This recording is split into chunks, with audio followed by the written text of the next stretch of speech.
कर्म फल यानी जैसी करनी वैसी भरनी। बेटा बनकर, बेटी बनकर, दामाद बनकर और बहू बनकर कौन आता है जिसका तुम्हारे साथ कर्मों का लेना देना होता है।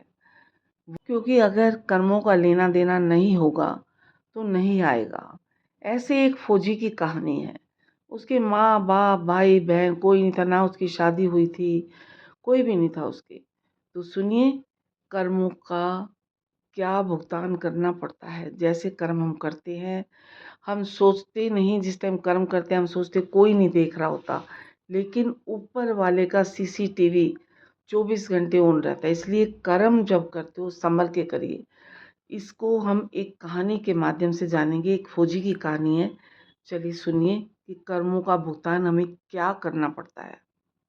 कर्म फल, इसके बारे में तो आप लोगों ने सुना ही होगा। कहते हैं ना, जैसी करनी वैसी भरनी। जो हम करेंगे उसका तो भुगतान हमको करना ही होगा। एक बार को आपको भगवान तो माफ़ कर देंगे, लेकिन कर्म आपको कभी माफ़ नहीं करेगा। क्योंकि कर्मों का फल मनुष्य को भोगना ही पड़ता है। एक बार एक अनाथ बच्चा था। उसके ना माँ बाप, भाई बहन, नान, आगे पीछे ननिहाल कोई भी नहीं था उसके। वह पढ़ने में बहुत तेज था और अनाथालय में रहा। अनाथालय में रह के उसने खूब पढ़ाई लिखाई की। उसके बाद उसकी नौकरी लग गई आर्मी में। आर्मी में वो एक बहुत बड़ा अधिकारी बन गया। सेना के साथ ही रहता था, कभी घर वापस नहीं आता, क्योंकि घर में उसके कोई था ही नहीं, इसलिए वो कभी घर वापस ही नहीं आता था। उसने शादी भी नहीं की थी। उसे जितनी भी सैलरी मिलती थी वो सब बचा लेता था। आर्मी की कैंटीन में खाता था, वहीं पर रहता था, तो उसका तो खर्चा लगभग ना के बराबर था। तो हम कह सकते हैं कि उसने आज तक जितनी भी सैलरी पाई वो सब बचा के ही रखी। उसी कैंटीन में सूरजमल नाम का एक सेठ आता था, जो कैंटीन के सामान का एक छोटा सा सप्लायर था।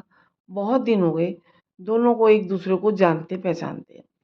एक दिन सूरजपाल ने कहा, रोहित, आपके पास बैंक में बहुत पैसे रखे हैं, तो मुझे व्यापार में लगाने के लिए दे दो और मैं तुम्हें अच्छा मुनाफा दूंगा, ब्याज भी दूंगा। लेकिन रोहित ने मना कर दिया। रोहित ने कहा, मुझे इतनी ज़्यादा पैसे की लालच नहीं है और मुझे क्या करना है ज़्यादा पैसा। जो सरकार ने दिया वह मेरे खाते में पड़ा है। कभी ज़िंदगी में ज़रूरत पड़ी तो इस्तेमाल करेंगे, नहीं तो कोई बात नहीं। सेठ ने कहा, यह तो कोई बात नहीं हुई। अगर तुम हमें अपना दोस्त मानते हो तो तुम मेरी सहायता ही कर दो। मैं तुम्हें यह पैसे वापस लौटा दूंगा सूद समेत। कम से कम मेरा काम तो हो जाएगा। अब इस पैसे की तुम्हें तो कोई ज़रूरत नहीं है। बात तो सही कह रहे हैं। रोहित ने सेठ से कहा, बात तो सेठ जी आप बिल्कुल सही कह रहे हैं, पर आप पैसा वापस करोगे कैसे, इसकी क्या गारंटी है। सेठ ने कहा, कसम खा के कहता हूँ धोखा नहीं दूंगा। रोहित ने कहा, सेठ जी, लोग तो पैसे के लिए पता नहीं क्या क्या कर देते हैं, भाई भाई का मर्डर कर देते हैं, पता नहीं क्या क्या होता है।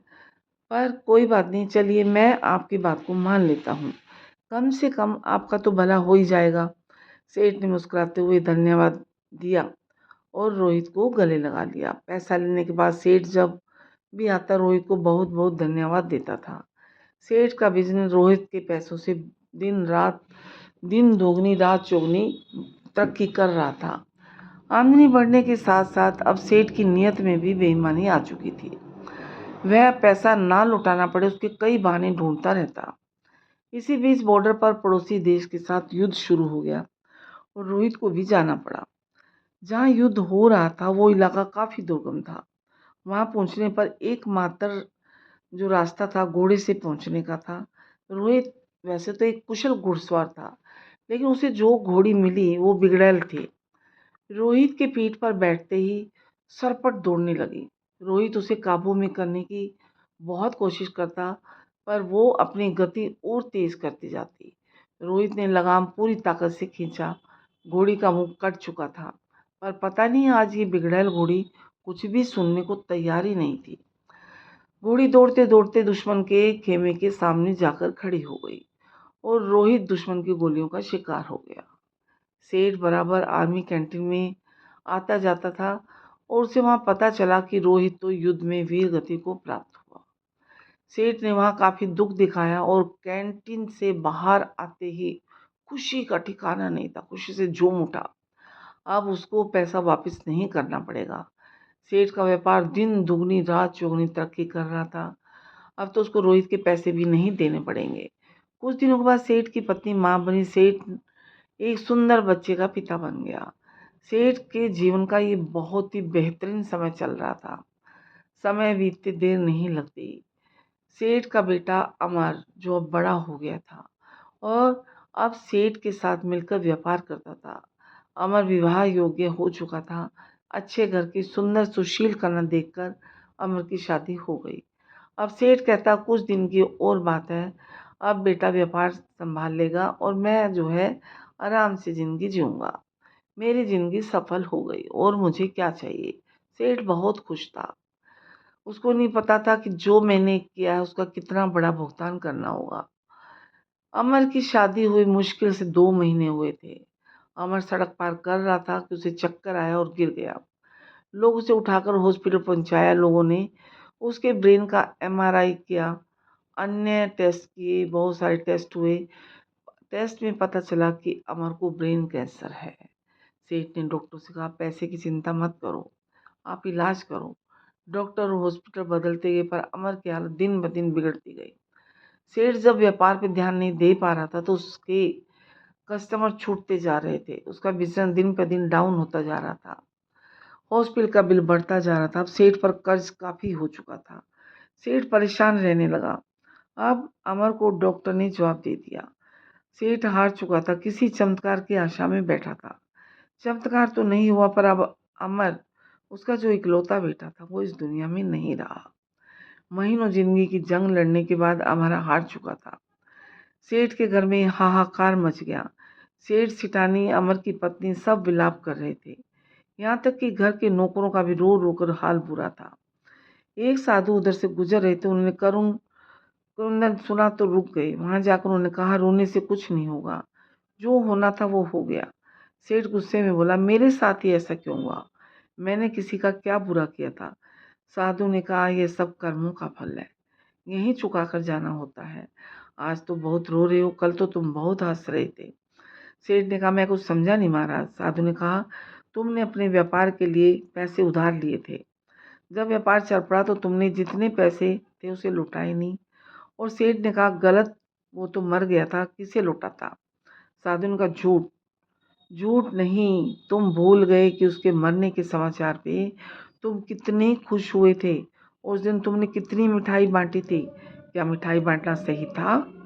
तुम उसके पैसे को सरकार को या अनाथालय या किसी ज़रूरतमंद को दे सकते थे, पर तुमने ऐसा नहीं किया। तुम्हारी नियत में खोट था। सेठ बड़ा शर्मिंदा था। आज सेठ वहीं खड़ा था जहाँ पर आज से 20 साल पहले खड़ा था। आज ना तो पैसे थे, ना व्यापार था और ना ही पुत्र, और ढेर सारा कर्जा था। साधु ने कहा ये तुम्हारा पुत्र वही लड़का रोहित था। ये अपना हिसाब करने आया था, हिसाब कर लिया और चला गया। जितना उसने तुम्हें दिया था सूद सहित वापस ले लिया।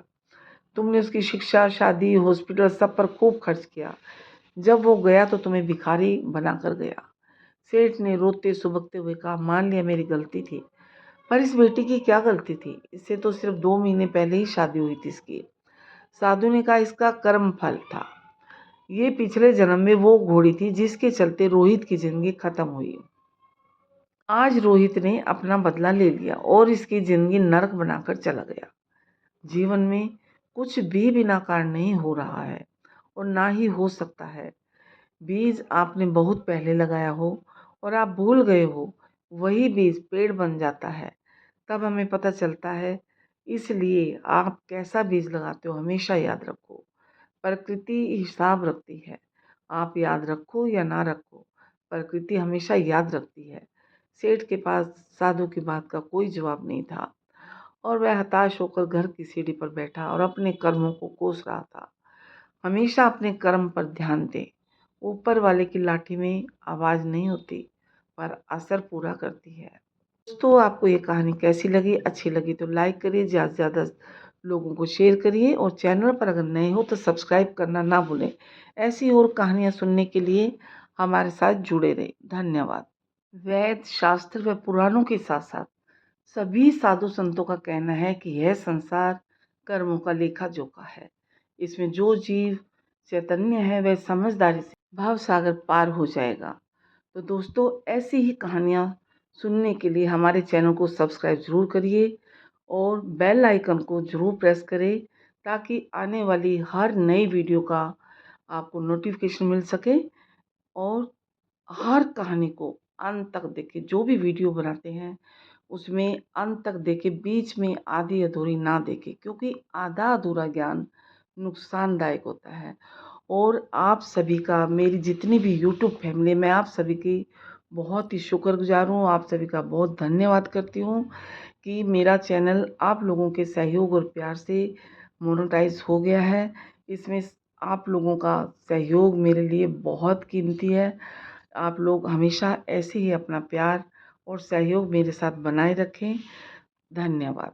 अंत में मैं फिर आप लोगों का बहुत बहुत धन्यवाद करती हूँ और अब मैं विदा लेती हूँ। नई नई वीडियो देखने के लिए हमारे साथ जुड़े रहें और अपना सहयोग हमेशा बनाए रखें।